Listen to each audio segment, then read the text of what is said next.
Hello, English learners. Welcome back to another great lesson here at English Pod. My name is Marco. And my name is Catherine. So, Marco, today we've got a little bit of an unusual lesson because we're talking about hypothetical situations. Right. We're talking about a unreal situation or something that may happen or may not happen.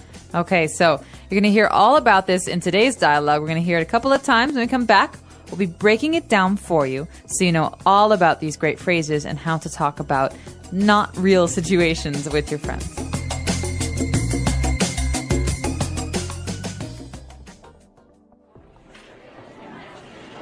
Okay, next question. If Eric asked you out on a date, what would you say? Duh, I would say yes. Eric is the most popular kid in school. Okay, my turn. What would you do if you won the lottery? Let's see. If I won the lottery, I would buy 2 tickets for a trip around the world. If you buy me a ticket, I'll go with you for sure. My dad would freak out if I even mention a trip like that. All right, this is a good one. What would your mom say if you told her that you're going to get married? If I told her that, she would faint and have me committed.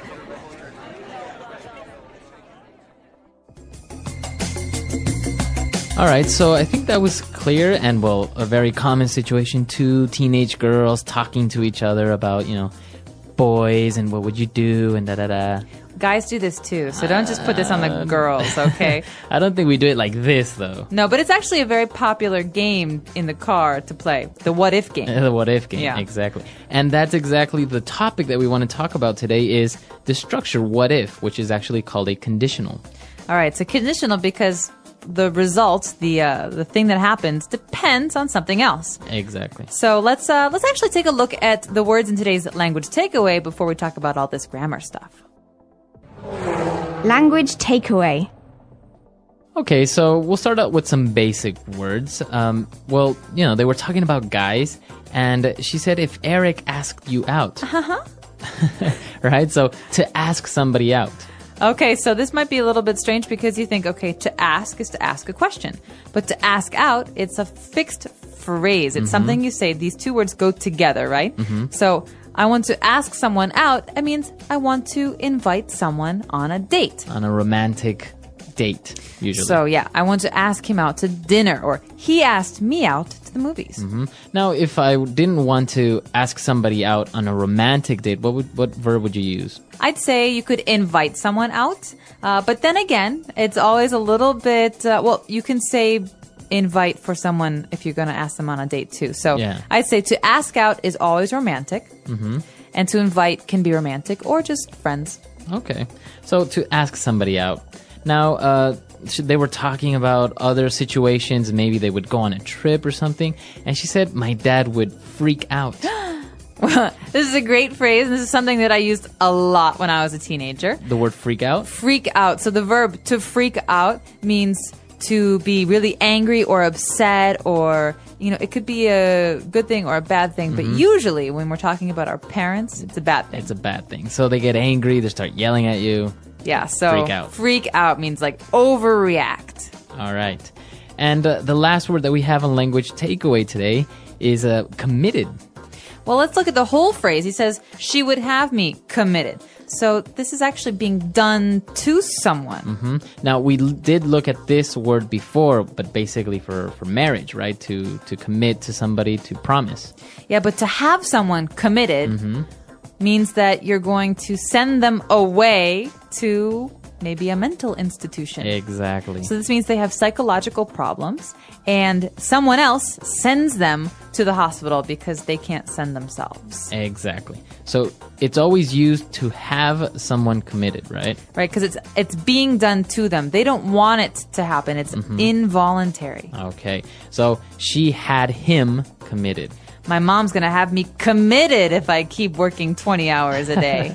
Exactly. So that's the way you use it. And so now you have another way of using this verb. But now I think we should listen to this dialogue again. We're going to slow it down a little bit, and then we'll come back and look at this grammar focus that we want to talk about.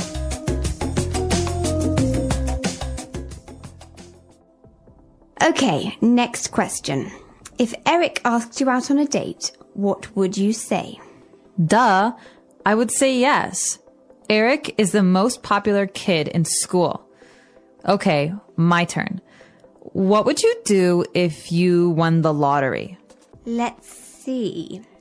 If I won the lottery, I would buy 2 tickets for a trip around the world. If you buy me a ticket, I will go with you for sure. My dad would freak out if I even mention a trip like that. All right, this is a good one. What would your mom say if you told her you were going to get married? If I told her that, she would faint and have me committed. All right, so we understood all the vocab now. Now let's take a look at these unreal situations and what we were saying, the what if game. Right, so I think it's important to push these into 2 different categories, right? We have one kind where it's very unrealistic. It's probably not going to happen, that kind of situation. And the other one is a situation that could very well happen, something that's probably very common. Okay, so the first one we're going to talk about is very unrealistic situations, things that probably won't happen. Okay, so let's take a look at an example that we found in the dialogue. The most common one, and I think everybody gets asked this question, is if you won the lottery, what would you do? Okay, if you won the lottery. So this is a situation that's very uncommon, right? Not many people win the lottery. So we have to say, if you won the lottery. So we use this verb in the past tense. If you won the lottery, if this happened, what would you do? Right. All so, right. Catherine, if you won the lottery, what would you do? If I won the lottery, I would buy a boat and sail around the world with my friends. All right. So another example, again, using the same structure, right? The verb in the simple past tense, we would say, if you were stuck on an island with one other person, who would that be? All right. So if you were stuck on a desert island with one person, who would that person be? So Marco, I'm going to ask you, who would it be? I think it would be an engineer or a scientist that could probably get me off the island. What about your girlfriend? No, well, that's the point. If I can get to her quicker. Oh, okay. I would say maybe kind of romantic, but kind of not. So that's the first situation. We've got these situations like being stuck on an island, winning the lottery. These are very unlikely. But what about the other kind? But before we move on to that, you notice that we used the verb was. We didn't say if I was on an island. I said if I were, right? Or if you were. So this is the way that you use it in these conditionals. If I were you, or if you were president of the United States. Yeah, this is a rule. So this is a grammar rule. We're not going to describe why it happens because it's very, very complicated and you can look it up on our site, but we're going to describe how to use it. That's the most important. So we can say, for example, Marco, if I were you, I would dye my hair red. Why? I don't know. I think it would look cool. I don't think so. So if I were you, I would. Or if you were me, what would you do?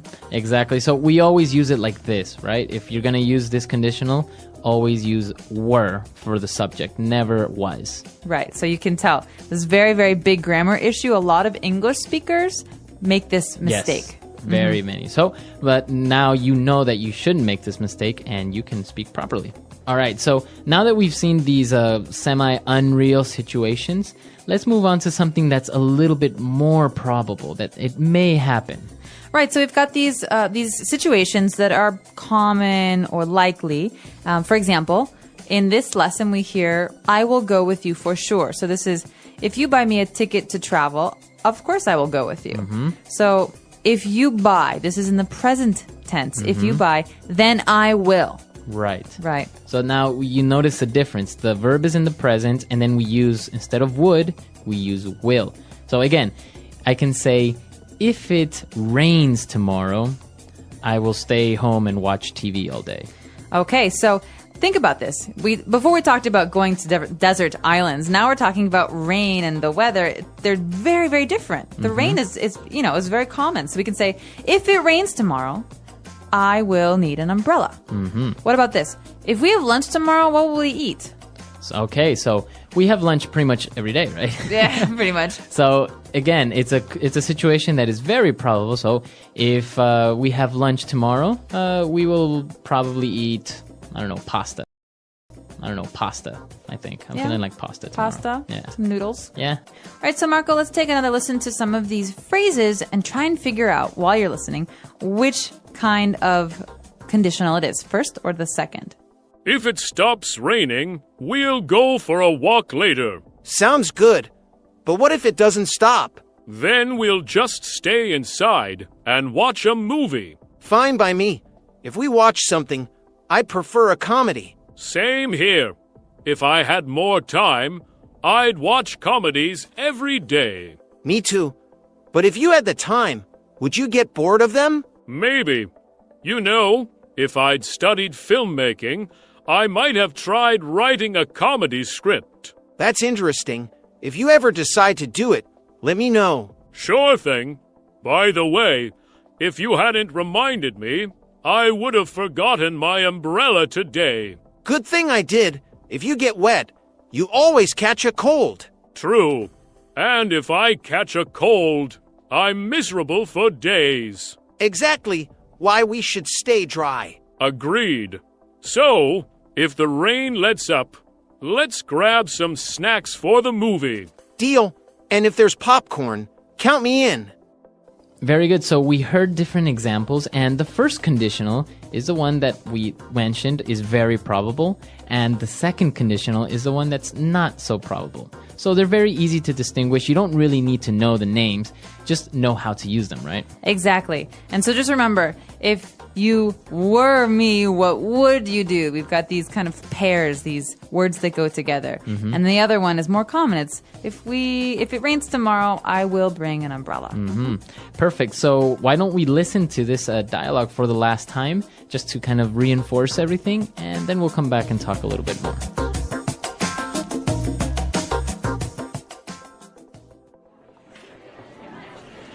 Okay, next question. If Eric asked you out on a date, what would you say? Duh. I would say yes. Eric is the most popular kid in school. Okay, my turn. What would you do if you won the lottery? Let's see. If I won the lottery, I would buy 2 tickets for a trip around the world. If you buy me a ticket, I'll go with you for sure. My dad would freak out if I even mention a trip like that. All right, this is a good one. What would your mom say if you told her that you're going to get married? If I told her that, she would faint and have me committed.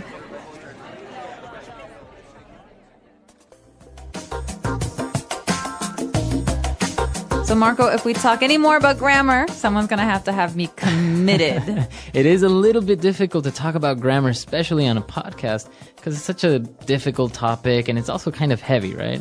It is, but I'll tell you this. These are very, very common phrases. People use these all the time. We talk in hypotheticals very often. Yeah. So if you're asking for advice, for example, or if you're just playing a game in the car, you're going to encounter these, and it's very important to be able to know how to use them. The English Pod Audio Review. Listen to the meaning, then say the vocabulary word. To be in the place of someone. Be in your shoes. To lose one's nerve, become suddenly anxious. Freak out. An instance of spending the night as a guest at another's home. Sleepover. To request a date. Ask someone out. Suppositional, uncertain. Hypothetical. Put in a mental hospital. Commit. Rumor or talk of a personal, sensational, or intimate nature. Gossip. To join in marriage. Get married. To have dreamlike musings or fantasies while awake. Daydream. A romantic meeting. Date. Let's try that faster. Suppositional, uncertain. Hypothetical. To join in marriage. Get married. Rumor or talk of a personal, sensational, or intimate nature. Gossip. To have dreamlike musings or fantasies while awake. Daydream. To be in the place of someone. Be in your shoes. Put in a mental hospital. Commit. A romantic meeting. Date. An instance of spending the night as a guest at another's home. Sleepover. To request a date. Ask someone out. To lose one's nerve, become suddenly anxious. Freak out. Now say the word and hear it in a sentence. Ask someone out.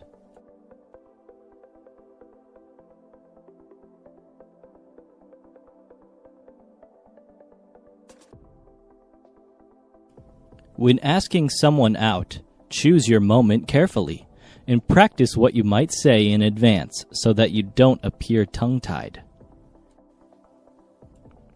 Ask someone out.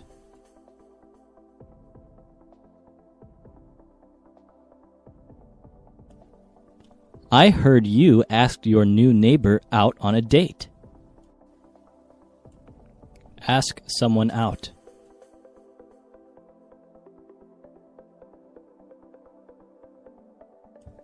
I really want to ask Jeff out, but what if he says no?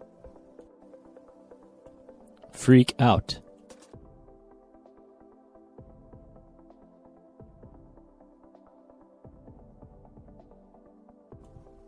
Oh my gosh.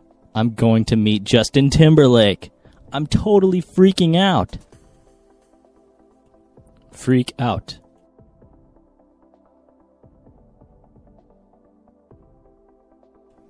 Why did you freak out when I told you I'd be late for dinner? Freak out.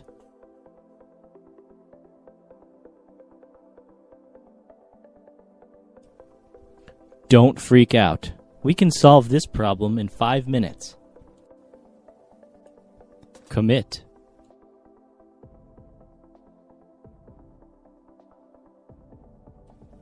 The judge had him committed to a mental institution. Commit.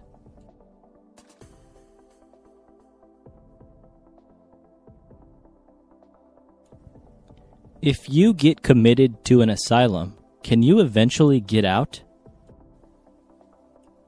Commit.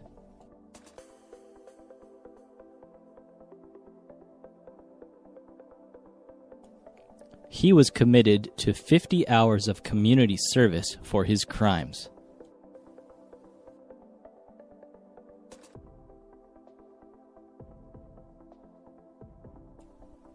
If I won $1 million, I would buy you a diamond ring.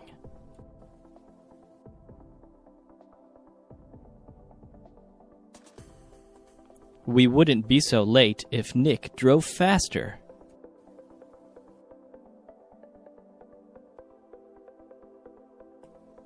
I would get a divorce if I were you.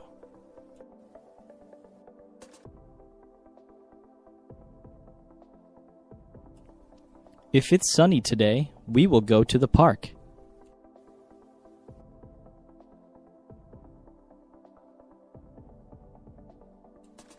If you study hard, you will pass the test.